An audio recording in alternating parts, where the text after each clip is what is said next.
السلام عليكم. وعلیکم السلام ورحمۃ اللہ. ما از افغانستان هستم و سوال ما به زبان فارسی است.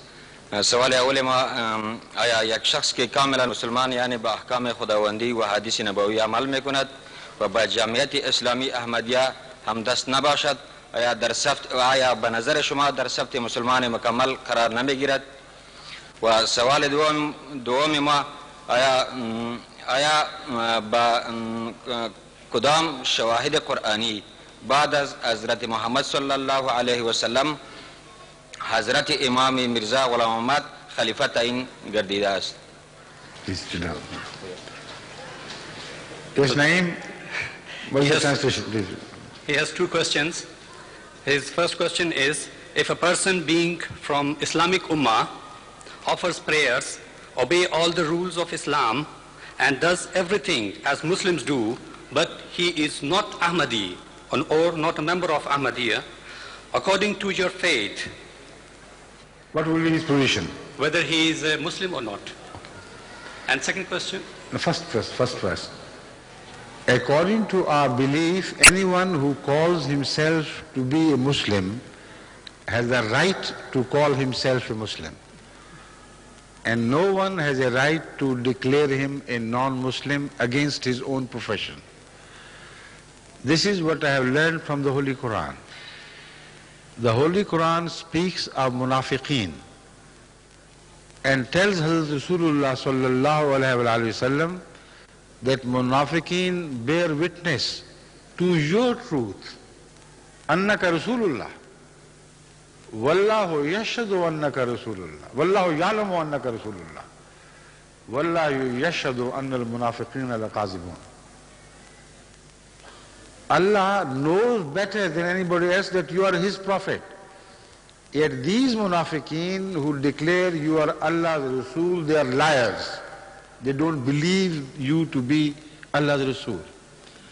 Yet, as far as their right to claim themselves Muslims is concerned, the Holy Quran says, Qulu, the exact words, La taqulu, La, what do you mean? Walakin qulu aslamna, La taqulu, قالت الأعراب آمنا ولم تؤمن قل I'm sorry, yes. قالت الأعراب آمنا قل لم تؤمنوا بل قولوا أسلمنا ولكن قولوا أسلمنا. The Arab declare that they have become mu'mineen, they are believers. In another verse, the Holy Quran says, وَلَمَّا يَدْخُلِ الْإِيمَانُ فِي قُلُوبِهِمْ. What? فِي قُلُوبِكُمْ. Addressing, yes. The verse is, you address them and tell them, لَمَّا يَدْخُلِ الْإِيمَانُ فِي قُلُوبِكُمْ. Iman has not even peeped into your hearts. It has not entered the hearts. Yet these people who are declared to be non-believers, they are not deprived of calling themselves Muslim. On the contrary, the Holy Quran says, Qulu aslamna. There is no harm. The second proof in favor of this interpretation is that in the entire lifetime of Hazrat Muhammad Rasulullah sallallahu alaihi wasallam, not a single person were deprived of the right of calling himself Muslim.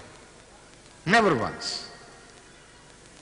So the right which Hazrat Rasulullah sallallahu alaihi wasallam did not exercise for himself, how can I exercise or how can any other living being exercise on his own behalf? So we cannot call such a person as you have described as non-Muslim. But at the same time, you should realize that anybody who believes in Islam, who acts on Islam, who does everything according to Islam, but does not believe in Jesus Christ, what would be his position?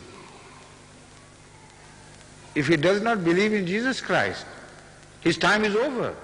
He's not concerned with Islam anymore. What is the harm?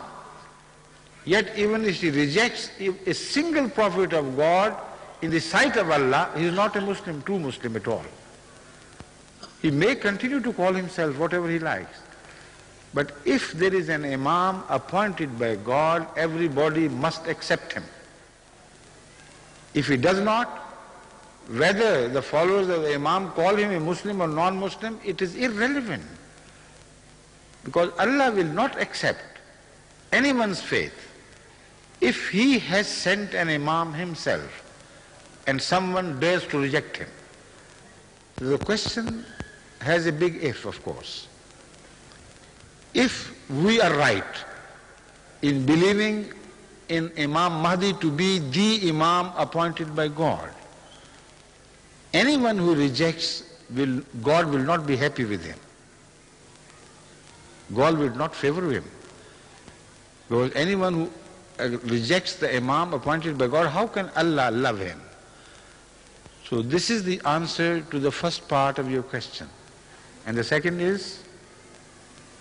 The second part is, in Quran it states that Hazrat Muhammad sallallahu alaihi wasallam is Khatamul Nabiyeen. My question is, under which rule or ayat we may understand that Hazrat Mirza Ghulam Ahmad of Qadian is a Nabi or Khalifatain? Okay. I'll quote 4 verses in answer to your question, not one single verse.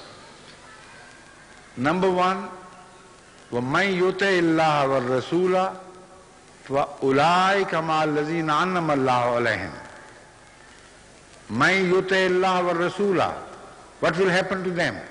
Will they be punished or rewarded? Allah says they will be rewarded. أُولَٰئِكَ مَعَ الَّذِينَ أَنْعَمَ اللَّهُ عَلَيْهِمْ. What is the meaning of ma? Is it min or ma? The verse says the meaning is min. It is min bayaniya, which says أُولَٰئِكَ مَعَ الَّذِينَ أَنَّمَ اللَّهُ عَلَيْهِمْ أَيْ مِنَ النَّبِيِّينَ وَالصِّدِّيقِينَ وَالشُّهَدَاءِ وَالصَّالِحِينَ وَحَسُنَ أُولَٰئِكَ رَفِيقًا.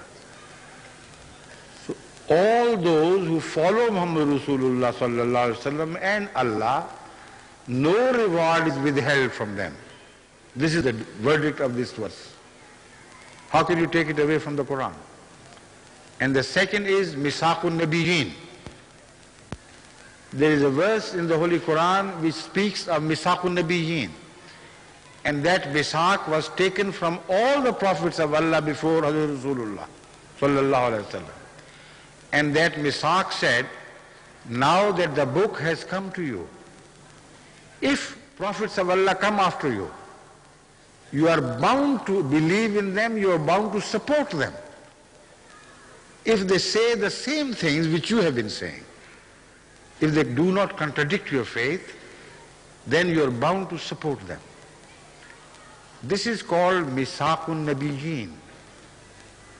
And Surah Ahzab, which speaks of Khatam al-Nabiyyin, also speaks of Misaqun Nabiyyin and tells Hazrat Rasulullah sallallahu alaihi wasallam there was one Misaq which Allah took from all the prophets, wa minka, and also from you, O Muhammad Rasulullah. And the Misaq says, if after the book prophets come who support the teachings of your book, you must not reject them. So such prophets who come after the book is revealed according to the Quran, according to Surah Ahzab itself, must be aided by the Muslim Ummah. Because if no prophet of any type could come after Hazrat Muhammad Rasulullah, not even a subordinate prophet, then this aid, this mithaq, should not have been taken from Hazrat Muhammad Rasulullah sallallahu alaihi wasallam. So read that verse, and it says, "Wa minka," and God took this mithaq from you, O Muhammad Rasulullah. And then there is another verse which speaks of a definite prophecy of the future. Ya bani Adama, imma yatiyannakum rusulun minkum yaqussuna alaykum ayati. O O children of Adam.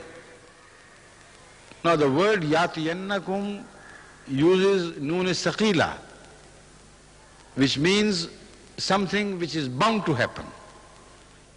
It uses noon saqila, which means something which will happen in the future. This verse is in the Holy Quran. It addresses on behalf of Islam the whole mankind.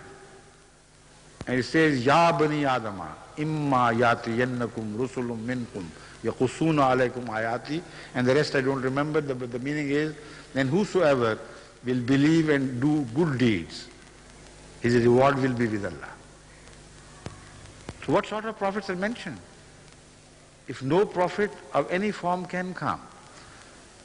So in the light of these 4 verses which I have recited before you, the Holy Quran specifically tells us that the only prophethood which is current, which will continue, is the prophethood of Hazrat Muhammad Rasulullah. Under him, Nabiyeen can come who are under him. Siddiqeen can come who are under him. Shuhada can come who are under him. Salihin can come who are under him. None can come outside his ummah. This is the meaning of Khatamun Nabiyyin as explained by the Holy Quran itself. It's up to you to reject or accept this explanation. Yes.